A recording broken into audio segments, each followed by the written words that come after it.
little ship, the German settler went down the way to the Danube River till they come to Hungary.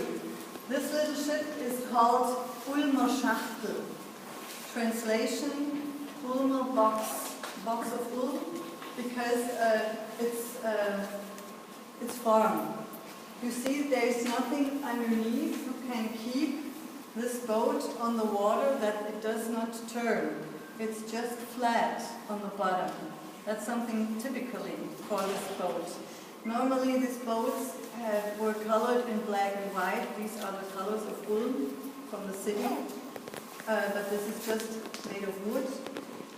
With such boats, they went down the Danube and they started in Ulm.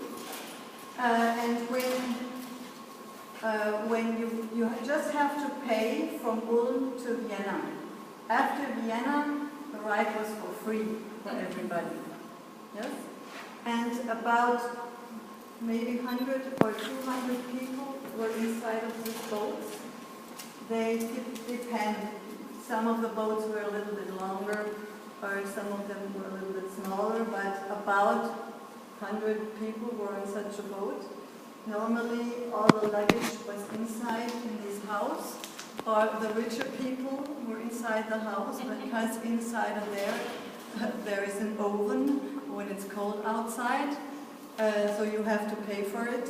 But the poor people, they will just sit on the roof of this ship.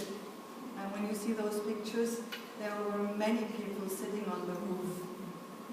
With this little boat, you just can go down the river. It has no motor, no steam, nothing. These things, they're just to keep the right direction. Yes? And normally you take about 14 days to get to Vienna. And then it depends where you want to stay. You could just go down to Budapest, or you go down to the south, more to the south, maybe Belgrade or so. It takes longer. Yes? And the boat does not is not on the water when it gets dark, just by day, because it was very, very dangerous in this time to go on boat the river, because there were many rockets in the water and many swirls. Yes, thank you.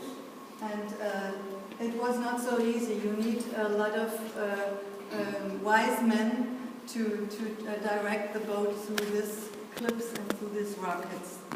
And many boats in Ulm in these years where the Germans settled to Hungary, day and night you can hear the hammers of the boat builder, of the shipper who made these boats.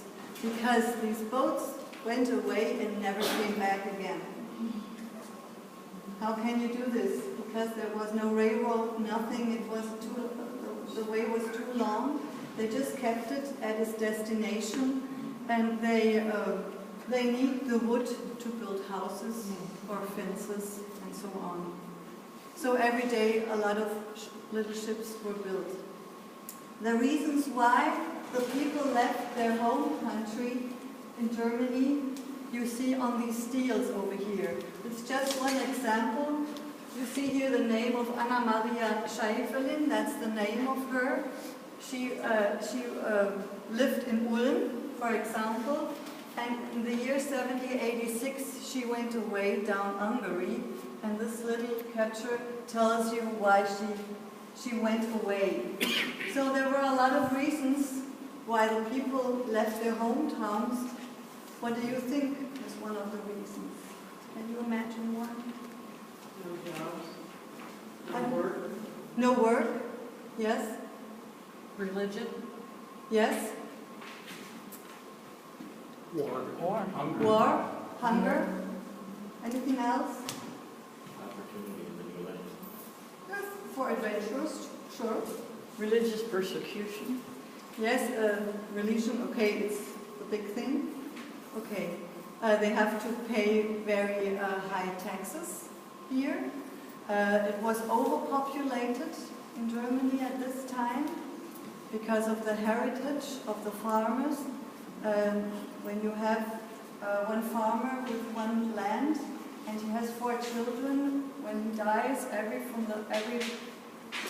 child from him was divided, the land was divided in 4 pieces, everybody gets the same, and when it's the next generation and the next, this piece of land is getting smaller and smaller, so you cannot live from this land anymore.